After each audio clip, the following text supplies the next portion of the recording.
Hey, Falcons. Welcome to another Listen and Learn Friday. Coach Mike back with you for a second week in a row. How lucky you all must feel. Um, just like last week, if you're on, I am not going to keep you long. So we're just going to try to motor through this as best as we can, as fast as we can. You're all muted. If you have questions at the end, you'll have a chance to throw them into the chat.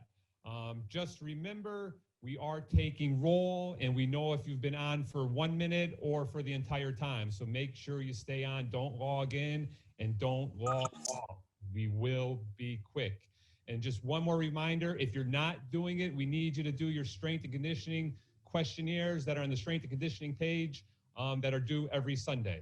With that being said, we are going to start. Today's topic are the 4 R's of recovery, right? So if you were in the sports nutrition last week, this is just kind of touching base on some things, a little bit of a reminder, and then a couple new things for you. So let's get going. What happens to our body when we train? Depleted glycogen stores, right? And that depends on the length, right? So the longer you're exercising, the more depletion of those glycogen stores you're going to have. Significant stress placed on muscle with intense exercise, oxidative damage, right? So sore muscles, sore joints, headaches, fatigue, things like that. And then breakdown of protein and muscle and loss of fluids and electrolytes, right? So if you're working out and killing these deadlifts like Robert is here behind that slide, we want to make sure we get those 4 R's. R number 1, rest. This is an example on how well guys sleep in McKinney Hall, right? We always get good rest down in McKinney Hall on those beds, all right? So let's talk about rest and sleep. You need to identify and obtain the amount of sleep that you need, okay? So make sure you plan your sleep. Give yourself enough time to wake up, get yourself breakfast, and get yourself through the day. So by doing that, you need to keep a regular sleep schedule. Create an optimal sleep environment. Quiet, dark, cool, and comfortable. I have my air conditioning going on in my house at least through November. All right, I like it really cool, especially when I'm asleep. So if you have the ability to get a cool environment, that is going to help with our sleep. Avoid stimulants such as caffeine before bed.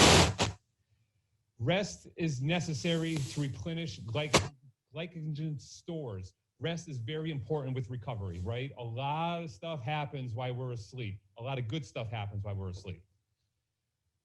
If we don't get that sleep, effects of sleep deprivation, it may reduce your cardiovascular performance. It's going to reduce your reaction time. It's going to reduce your ability to process information. It reduces your emotional stability, and you have an increase of general health complaints. So basically, if you are not getting enough sleep, you are not going to compete at a championship level. And Falcons, despite of the sport, always compete at championship levels, right? So sleep is very important with recovery. And here are just some tips to help you get some sleep, right? So we want to aim for 7 to 9 hours a night. Try to avoid long naps. I am not against naps. I'm against long naps, right? So try not to make them more than 30 minutes. Exercise at regular times each day, not within 3 hours of your bedtime. So some football guys I know are sending me some videos of them working out at 11:30, 12 o'clock at night, which is great. I'm glad you're working out. But just to know, to get that regular sleep cycle, man, you got to maybe be up to like 3:30 in the morning, and a 7 o'clock call from Coach Duda isn't going to cut it with enough sleep, right? So try to just work your schedules out as best as you can. Don't eat large meals, drink caffeine or alcohol late in the day. Find ways to relax before bedtime each night. Avoid distractions such as cell phones, computers, and TV in your bedroom. And try your best to go to bed and wake up the same time every day, even on the weekends, right? I can't stress that enough. We want to try to go to bed at the same time at night, wake up same time in the morning. Even more importantly is when you're back on campus when we're competing, right? Second R, repair. Protein to repair and rebuild damaged tissue and limit breakdown, right? We talked last week on sports nutrition. If you weren't on us last week, you could go back and check those PowerPoint slides out where we talk about how important protein is to repair and rebuild the damaged tissue, right? So we're just going to remind ourselves of that lesson last week right now.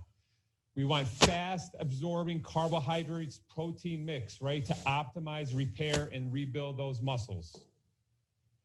Post-workout meal is equally as important as pre-workout meal and should include, again, carbohydrates, protein, essential fats, and antioxidants. And just a reminder of what our protein food sources are: eggs, cheese, milk, chicken, seafood, fish, poultry, beef, pork, and nuts. Here's just a little guide for some strength power athletes, right? So it just talks a little bit about how high protein diets are very beneficial, okay? And this will give you an example of how much protein you should get. So if you are a 175-pound individual, we're looking at 111 to 175 grams of protein in your diet, okay? That is a lot. We talked a little bit of looking at those labels last week too and finding out how many calories and how many grams are in our food choices. And here's some other nice information I like to talk about: evidence and some myths. So there's evidence proven that high protein intakes between 1.4 to 2.2 grams per kilogram of your body weight is appropriate for athletes in training, right? And the general recommendation is 0.8 grams per kilogram body mass is appropriate for athletes, right? So we want to aim more than that 0.8 per grams. High protein diets do not impair kidney function in an otherwise healthy person, including those with type 2 diabetes. There's some myths out there that high protein diets lead to decline in kidney function. One more is everyone is different. So older and trained individuals may require higher intakes compared to everyone responds the same to protein intake. So if you're not sure how much protein you should be getting in your diet, it takes one simple email to me or text or call, and I could figure out your dietary needs and how much protein you're going to need in your diet. And again, a quick protein tips, and I keep stressing this because it's very important that we are getting protein in our diet. On a daily basis, consume approximately 1.4 to 2.2 grams per your body weight. 3 meals of approximately 0.55 kilograms or 4 meals of 0.4 kilograms will be enough to get those recommendations. After resistance exercise, we want to make sure we are consuming that protein, and it's 0.4 grams per kilogram. And then space protein intake approximately 3 to 5 hours apart. And I really like this bottom part, including one dose 1 to 3 hours before bed, all right? So if you have the means, and I can't tell you what to take, but I can recommend and say what I do with my son, who is an 18-year-old athlete, is he gets a casein protein shake before bed every night. Casein dissolves slower, and it'll rebuild your muscle all through the night while we're getting those 8 hours of sleep. Here's just another little graph for you, and I'm not going to talk too much about it, right? We'll just review it real quick. 5 post-resistance exercise protein tips, right? And it's just talk about your consumption, right? Your consumption at bed, your whole food sources, right? If you can get protein through our diet, that is going to be the best way, so we don't have to worry about taking it in a supplement form. So if you can get whole food sources, that's going to give you the most muscle response, okay? We want to try to get animal-derived sources. So if you are a meat eater, that is the best way to go. If you are a vegetarian, right, we just ask that you ingest multiple plant-based proteins. That's going to help you the most. Again, make it personal. Not everyone is going to have the same necessary intakes. And then when is more protein better? Our older individuals, us, our athletes, or trained individuals, those that are still looking to lose weight, who still is going to fit in this category, who I'm talking to today. And then if for some reason that you are injured, we still want to make sure we're getting that protein. Third R, refuel. When? Within the first hour post-exercise. Again, what? Fast absorbing carbohydrates. Within 4 hours post-exercise, we want a balanced meal, right? Containing, again, carbohydrates, protein, fruits, and vegetables. Here is an example of what to eat after working out, okay? So immediately after workout, if you are looking for a snack, here are some great choices, right? Low-fat chocolate milk and a half a sandwich. I said last week I am a big fan of chocolate milk post-exercise, post-competition.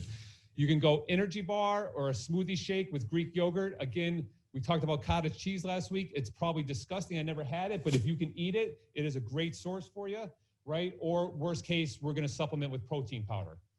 Some examples of meals, and I'm not going to go through them all, just, some chicken. Guys asked last week about pasta, and I suggested having some meatballs or meat sauce with it. So pasta with meat sauce. and with milk, just so we get some extra protein, and then grilled steak, grilled chicken. Make sure you always rehydrate to replace electrolytes, delay fatigue, and regulate body temperature. So we talk about hydration, right? So our final R is rehydrate. So the importance of fluids and hydration. I cannot stress this enough, especially when we're competing in the warmer weather, all right? Or if you're training outside now and it's still warm out, all right? So it's one of the most important nutritional concerns for an athlete. 60% of our body weight is water. When an athlete trains, fluid is lost through the skin, through sweating and breathing. If this fluid is not replaced during lifting, practice, or competition, it can lead to dehydration, right? So dehydration. If an athlete is dehydrated, blood throughout the body will not properly circulate, and that results in, right? Blood pumped leads to a decreased heartbeat. The amount of blood pumped with each heartbeat decreases. Oxygen is not given to the muscles while exercise, right? So that's going to result in exhaustion and poor performance. Byproducts of exercise are not flushed out of the body as frequent as they should be, right? And we want to make sure we're getting those bad things. Ooh, goodness gracious. Hold on a second. We got to flip back.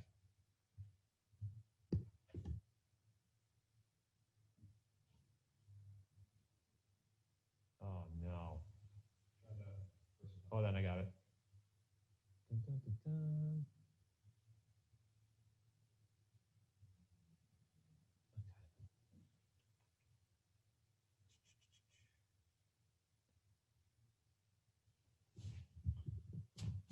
All right, I'm back. All right. Byproducts, like I said, we want to make sure we're flushing all those bad chemicals and stuff out of our body, right? And then losing as little as 2% of total body weight can affect the performance of athletes, okay? And then again, final thought, it is important for athletes engaging in training and competition to incorporate proper fluid. Prevention, right? Hydrate before, during, and after working out, practice, or game. You all know that, but it's not going to hurt for me to keep saying it to you. Do not wait until you're thirsty, right? Because thirst is not an actual indicator of hydration. In most cases, individuals don't become thirsty until 2% of their body weight is lost. Athletes can monitor hydration in a variety of ways, right? And here's just two of them. You can weigh yourself before practice, right? And then if you do that, you're going to want to try to drink at least 3 cups of water to replace 3 cups of water per pound that you lost.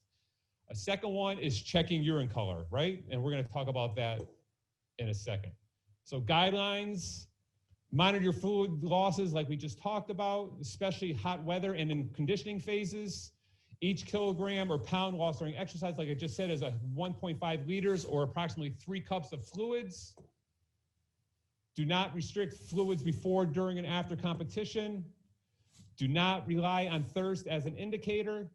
Here are some signs of dehydration: thirst, dry mouth, dizziness, headache, fatigue, urine color. This is posted on the sports nutrition page on our strength and conditioning website, right? So I'm not going to go through all that, but it's here for you.